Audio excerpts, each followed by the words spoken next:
Russia imefanya mashambulizi mapya makubwa dhidi ya Ukraine usiku wa kuamkia jana Alhamisi, ikitumia kwa mara ya pili kombora dimu la balistiki la Oresheniki, hatua iliyozua hofu mpya kuhusu kupanuka kwa mzozo huo barani Ulaya. Kwa mujibu wa mamlaka za Ukraine, watu 4 waliouawa na wengine 25 kujeruhiwa mjini Kyiv baada ya milipuko mikubwa kusikika kwa saa kadhaa, huku anga la jiji likiangazwa na mianga ya makombora na mabomu. BBC imeripoti kuwa Wizara ya Ulinzi ya Russia ilidai kuwa mashambulizi hayo yalikuwa kisasi kwa madai ya shambulio la droni la Ukraine dhidi ya makazi ya Rais Vladimir Putin mwishoni mwa Disemba, madai ambayo serikali ya Kyiv imekanusha vikali.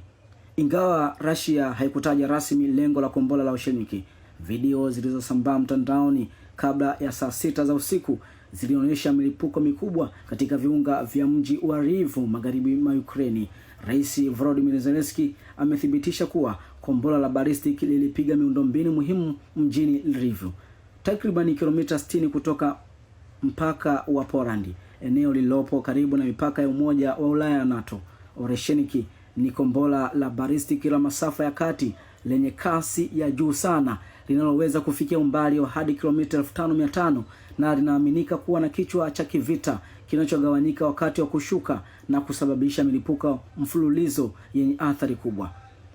Kwa upande wake, waziri wa mambo ya nje wa Ukraine Andriy Sybiha alieleza kuwa shambulizi hilo lilikuwa ni tishio kubwa kwa usalama wa bara la Ulaya, akionya kuwa ni jaribio la mshikamano wa jumuiya ya kimataifa ya Transatlantic. Zelensky aliongeza kuwa pamoja na kombora la Oresheniki, Russia ilirusha makombora 13 ya balistiki, makombora 22 ya masafa marefu na droni 242 yakilenga vituo vya nishati na miundombinu ya kiraia, huku juhudi zikiendelea kurejesha umeme na joto wakati wa baridi kali. Imeandaliwa na Helen Mdinda kwa msaada wa mshirika habari na kusoma kwako nami Timothy Rugoe.